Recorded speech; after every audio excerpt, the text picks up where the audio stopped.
1 নম্বরে আমি রাখছি বনলতা এক্সপ্রেস, 2 দম, 3 প্রেসার কুকার, 4 রাক্ষস, 5 প্রিন্স।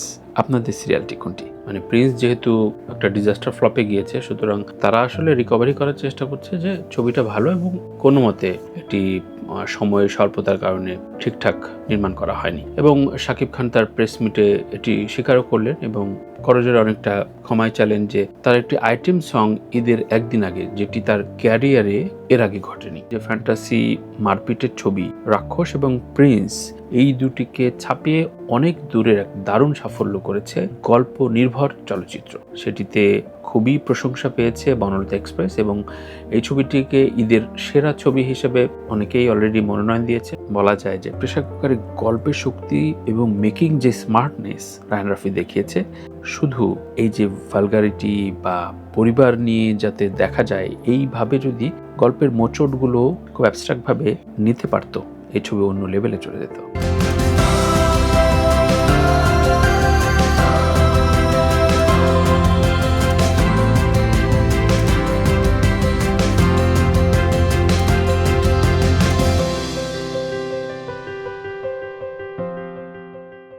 সবাইকে স্বাগত জানাচ্ছি সাদাসিধে কথায়।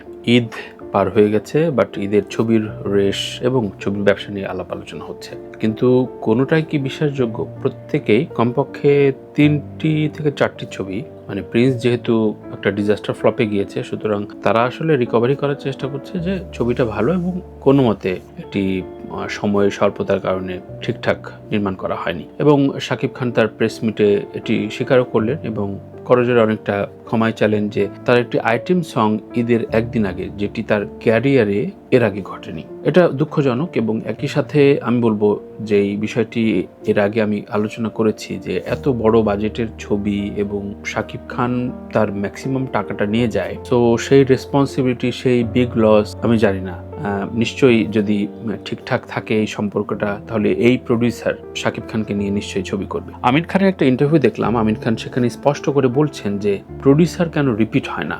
এই গত 10 থেকে 12 বছর ধরে কতজন প্রডিউসার আসলো এবং গেল, কিন্তু ছবি যাকে দিয়ে ছবি করে এরপরে সে পালায় বাঁচে, কারণ সেই ছবি নিয়ে ওই নায়ক প্রডিউসারকে মুর্গা ভাবে এবং মুর্গা ভাবে জবাই করে, এরপরে আর সে ছবি করতে চায় না। সুতরাং ইন্ডাস্ট্রি বান্ধব হিরো এবং প্রোডাকশন এবং সেই মনন, যেটি আমি সবসময় বলি রাজ্জাক ভাই থেকে শুরু করে মান্না ভাই পর্যন্ত, সেই মানসিকতার শিল্পী আর কেউ হয়ে উঠল না। তাই বরবাদের পর বরবাদ 2 না হয়ে সিয়ামকে দিয়ে হৃদয় আবার চাইলেন। এনিওয়ে, সেটি হয়তো অন্য তর্ক, কিন্তু আজকে যে বিষয়টি নিয়ে আলোচনা করব, যে ঈদের 5টি ছবির ভেতরে যেই ধরনের প্রোপাগান্ডা, মিথ্যে, নানান রকম গ্রস রিপোর্ট এবং মানে কে কার চাইতে আগায়, কে কত টাকা কালেকশন করলো ইত্যাদি নানান প্রতিযোগিতার দৌড় থাকে। তবে এবার ঈদের সিগনিফিকেন্ট বিষয় হচ্ছে যে ফ্যান্টাসি মারপিটের ছবি রাক্ষস এবং প্রিন্স, এই দুটিকে ছাপিয়ে অনেক দূরের এক দারুণ সাফল্য করেছে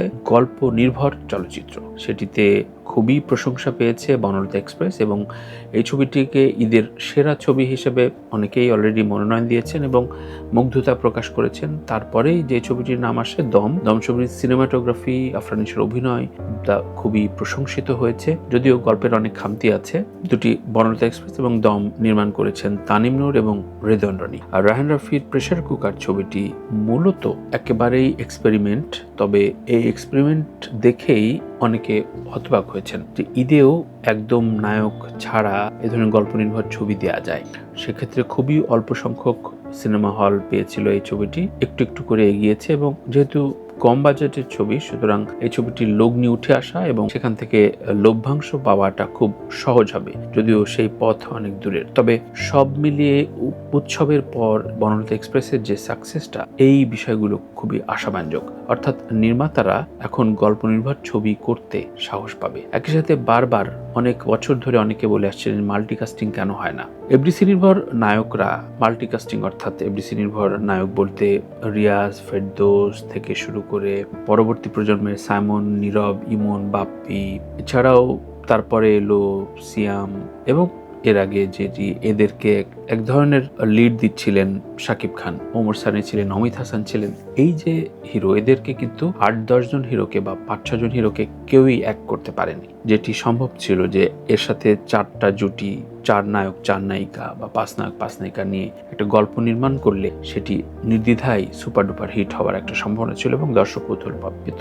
সেটি তানিম নূর করলেন, করে দেখালেন, কিন্তু প্রচলিত ঘরানার এফডিসি নির্ভর কোনো তারকা দিয়ে নয়, বরং তিনি যাদেরকে নিয়ে অনেকে নাক সিটকাত যে এরা তো অভিনয় করলে নাটক লাগে এবং এটা সিনেমা নাকি নাটক ইত্যাদি ব্যঙ্গ করত, কিন্তু গল্প দেখে, তার অভিনয় দেখে মানুষ রায় দিয়ে দিয়েছে যে বনলতা এক্সপ্রেস ঈদের সেরা ছবি। এবং সেখানে মোশাররফ করিম, শরীফুল রাজ, চঞ্চল চৌধুরী, শ্যামল মওলা 4 জন দুর্দান্ত অভিনেতা তাদের কাজ দেখিয়েছে। তাদের সাথে পেয়ার হিসেবে ছিল সাবিলানুল বাঁধন সহ বেশ এক ঝাঁক নতুন মুখ। তার মানে এই 3টা ছবির জয়কার একটা সিগনেচার বহন করে যে আগামী দিনে খুব বড় বাজেট বা নানা রকম হাঙ্গামা তৈরি না, বরং গল্পের শক্তিটা মানুষ দেখে। আর এর কারণ হচ্ছে মধ্যবিত্তের সিনেমা হলে ফিরে আসা। স্টার সিনেপ্লেক্স বা মাল্টিপ্লেক্সগুলো বেড়ে যাওয়ায় বিভিন্ন বিভাগীয় সদর বা বেশ কিছু গুরুত্বপূর্ণ জেলাতে মাল্টিপ্লেক্স হওয়াতে এই ধারাটা বেড়েছে এবং ওটিটিতে নানান রকম গল্প দেখতে দেখতে আমি মনে করি যে দর্শকদের রুচির একটা দারুণ উন্নয়ন হয়েছে, বদল বলবো না, উন্নয়ন হয়েছে। যেমন সামনে আসছে পুলসিরাত, যেটি ভিকি জায়েদ নির্মাণ করতে যাচ্ছেন এবং তাতে রয়েছে আফরান নিশো এবং মেহজাবিন। অলরেডি এই ছবি নিয়ে অনেক কৌতূহল তৈরি হচ্ছে। পাশাপাশি তানিম নূর একটা নতুন ছবির অলরেডি পরিকল্পনা করে ফেলেছেন, রাহান রাফি আনছেন আন্ধার। সুতরাং এক ঝাঁক আমি বলবো গল্পকে যারা প্রাধান্য দিয়ে নির্মাণ করেন তারা ছবি নির্মাণে এখন স্বয়ংসম্পূর্ণ এবং খুবই সিরিয়াস।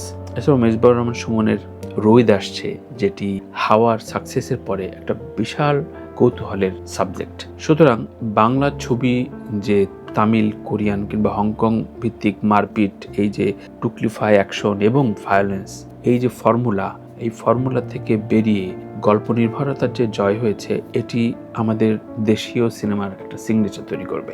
তবে আমার খুবই আফসোস হয়, কারণ তাসনিয়া ফারিন তার একটা যে ইমেজ তৈরি করে ফেলেছিলেন, সেটি আমি অনেক ক্ষেত্রে বলেওছিলাম যে জয়া আহসান বা মেহজাবিনের পরে হয়তো তাসনিয়া ফারিন গল্প নির্ভর একজন অভিনেত্রী হিসাবে ড্রয়িং রুম মিডিয়া বা আমাদের মধ্যবিত্ত ঘরানার দর্শকদের কাছে একটা দারুণ শিল্পী হিসাবে স্থান পেতে শুরু করেছিলেন। কিন্তু ওই যে বলে না, ক্যারিয়ারের অস্থিরতা বা সবকিছু জয় করে ফেলবার যে তুমুল চেষ্টা, উন্মাদনা, বা আমি একটা লোভই বলবো, এই লোভটা সংবরণ করাটা খুব কষ্টের।